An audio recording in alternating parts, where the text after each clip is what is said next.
Chronic pain is the #1 thing that's treated with cannabinoids. We have a huge amount of patients that come in. The #1 reason is pain. It can be pain from arthritis, any kind of arthritis, bowel issues, Crohn's, fibromyalgia, chronic fatigue, any of those things at all. It helps a lot with pain. Sleep disorders is huge. Anxiety is probably the second biggest thing that it helps. So we're a very anxious society. There's a lot of people that come in that have problems with controlling themselves because they're so anxious. And the cannabinoids help with that. We have a lot of first responders that come in, a lot of police officers, people that are firemen, ambulance drivers, TTC workers. They come in and they take CBD for anxiety and PTSD. Veterans is a huge one, PTSD. Endometriosis is something before that there really wasn't any cure for it. It was just like a lifelong condition, and a lot of people are finding huge success with it now. Sexual health problems, a lot of something that people don't talk about is pelvic floor pain, and there's actually about 20% of the population that has huge pelvic floor pain, like women and men are not able to sit down, and they're getting a lot of relief with cannabinoids. It doesn't work for everybody, but it works for a lot of people. Movement disorders, multiple sclerosis, tremors, Parkinson's. A lot of people with HIV, AIDS, Lyme's disease, and cancer are finding some relief. We're not allowed to say that it cures any of those things, but there's a lot of people that have been able to knock one of those conditions into remission through the use of cannabis. One of the crusaders that was sued the government over the violation of charter rights and freedoms, he has FIB and chronic fatigue, I believe. And the other fellow has multiple sclerosis. So the fellow with multiple sclerosis, he had a very aggressive kind of multiple sclerosis at the early age of 20. And they said that basically he would be wheelchair bound for life, that he would never be anything more than a head. So he did all the conventional treatments, and it got to the point they were just going to do something else. I can't remember whether it was chemotherapy or another marrow transplant. But he had been doing cannabinoid therapy, and he felt a toe move. So he decided not to go ahead and just to continue with the cannabinoid therapy. And today he walks with a walker or a cane, depending on the day. And the fellow that has HIV and fibromyalgia has knocked the HIV into remission. I think it's been about 20 years now. He's currently enjoying good health. But these people take huge quantities of cannabis, but it's not something that the medical industry is allowed to advertise. But there are a lot of research studies going on now for all of the things that we're not allowed to advertise, like cancer, skin conditions, movement disorders, arthritis, regenerating joints. They're doing it all now. And even the Arthritis Society has come forward and said that, yes, cannabis applied topically may be causing joints to regenerate. Epilepsy is a huge one. We get a lot of children in with seizure disorders. We get a lot of kids from sick kids, behavioral problems, attention deficit disorders treated with CBD. Addiction is a huge one now. This is a new one that's been fairly recent. We're working with different groups now that have addiction issues, and also alcoholics. We have some people that have been coming in that were alcoholics, and we're able to get over the cravings using cannabis. Oh, asthma, I forgot about asthma. Asthma is another one of those things too that they used to treat it in the pioneer days. They used cannabis joints to treat asthma in the pioneer days. And we can't say that it's curing asthma, but I can tell you that I know people that use it, and that a lot more patients are coming in for it, and they're doing studies on that as well. So the methods of ingestion. So smoking is not normally recommended, but sometimes smoking a joint is just the easiest way to get it in. It's the quickest way of getting relief. It reacts within a minute or two, and it's a very strong reaction. So if you go to YouTube, there's a video there of a nursing home in Israel, and they give it to all of the patients. They sprinkle it on their food, they put it in capsules, they have little joint holders that they put it in the joint holder and they put it in their lips.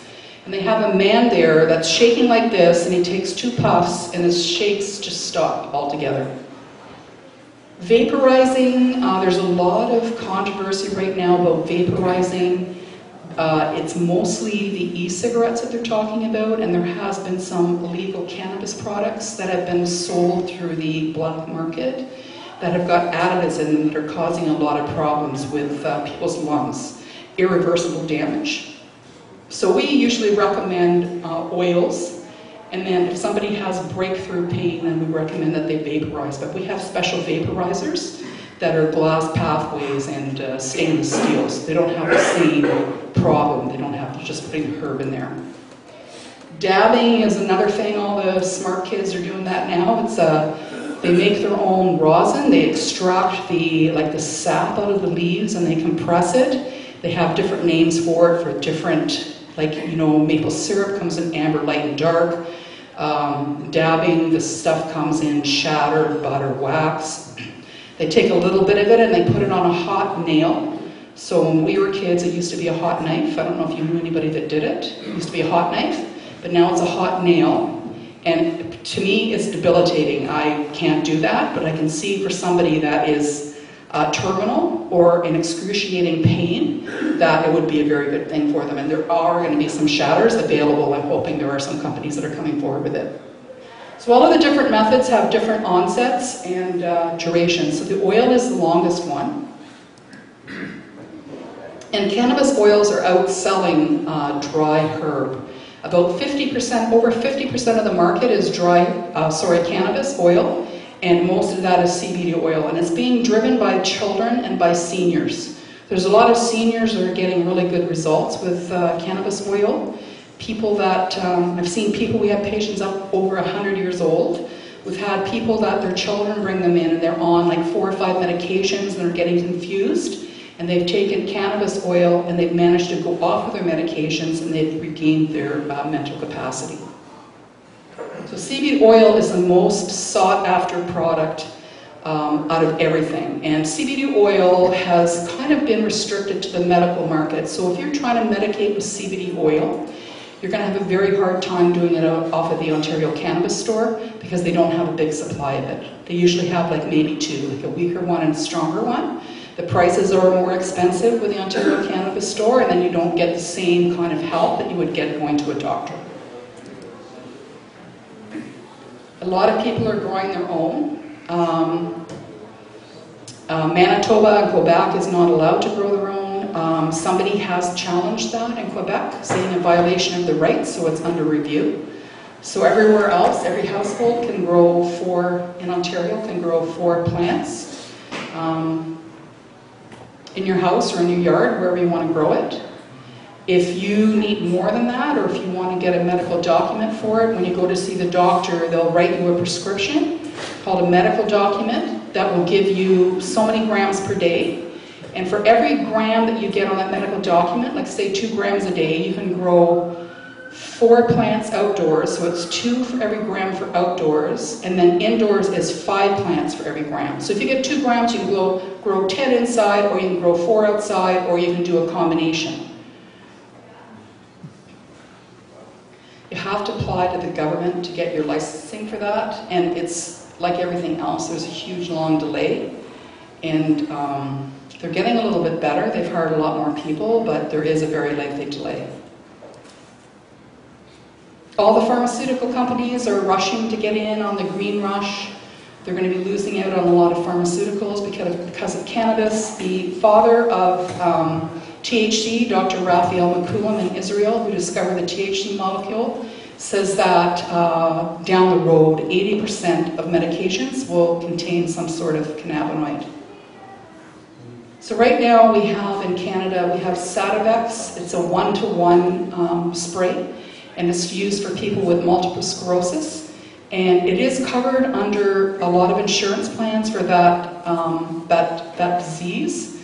But if you have a prescription, you don't have that disease, chances are they aren't going to pay it.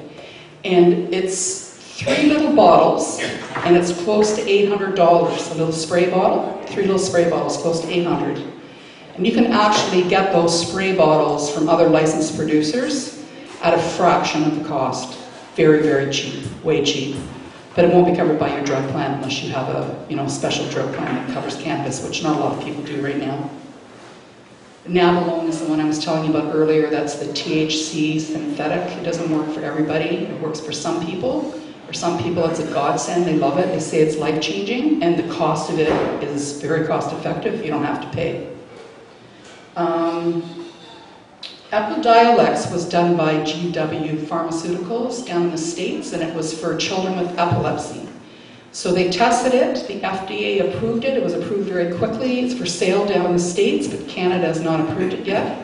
But Tilray, one of our longer-standing licensed producers in Canada, did a study at Sick Kids Hospital, and they too found that the CBD cannabinoid helped with people with seizure disorders, and so they have got a really super strong brand that they sell. It's about $400 for a 50 ml bottle, I think it is, and it's 100 megs of CBD per ml. It's very strong. A lot of companies are all rushing now to get into the edible market. Down in the States, there's been some companies that have already gotten into the beverage market. Cannabis, the one that was the bad boy recently all over the news, had a deal down in California where they were selling infused curry pods with CBD and THC. So you could make your morning cup of coffee and it would have your medication in it.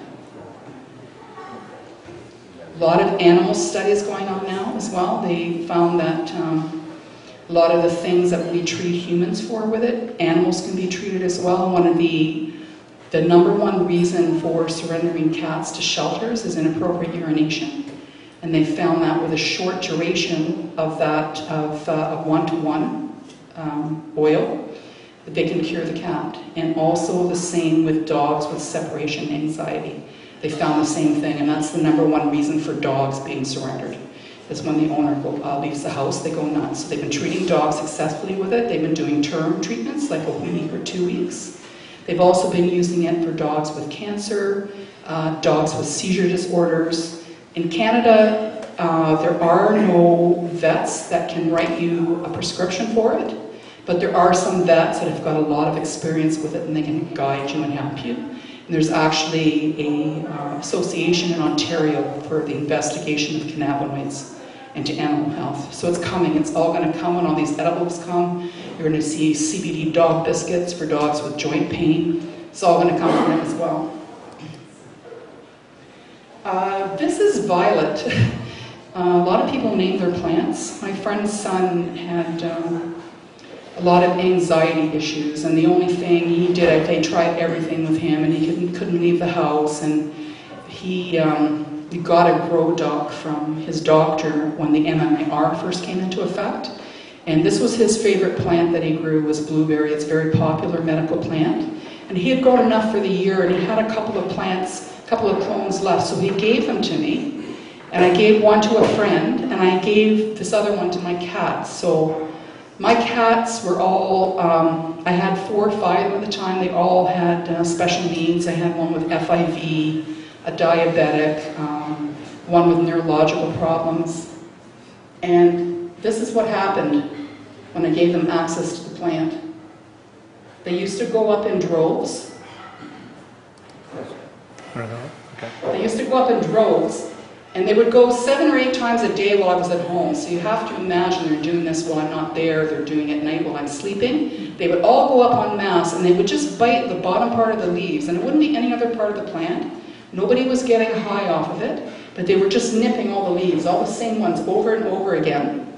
And their fur got really beautiful. The one that had FIV was throwing up, and she stopped throwing up. So, yeah, it remains to be seen the full strength of raw cannabis. So dosing with CBD oil, we brought some books with us, and they have the schedule in there for dosing. And the most common megs per mil, so the megs is the weight in a mil, and a mil is the volume. So most of them are 20 to 25 megs per mil. There's a lot of higher CBDs that are showing up now, a little bit of THC in them. Big, huge differences. Some of them are 1-to-1. 5 megs is a reasonable starting dose for most companies. That would be 1/4 of a mil that you would start with. You can take it 1, 2, or 3 times a day, and they'll help you with that, and it also tells you how to do it in the handbooks that we brought. You take it and gradually increase it every couple of days. You do 1 dose first. You're doing 2 doses a day. You do 1 dose first, and then you do that for a couple of days, and then you do the other dose and increase that for a couple of days. And you're looking for symptom relief. If you get symptom relief, you stop, or if you get any side effects like sweating, confusion, dry mouth, any side effects at all, that means that your dose is too high and you go back to the dose before and you sit on it. So there are some pain conditions that require THC, and if you go to a doctor, they will help you. They'll start you on CBD first, and they will help you, guide you as to what will work for you if that's not working for you. So the maximum that we give people for the most part is 2 mils per day, twice a day. So you would start at your 0.25, and the maximum that most people take would be 2 mils.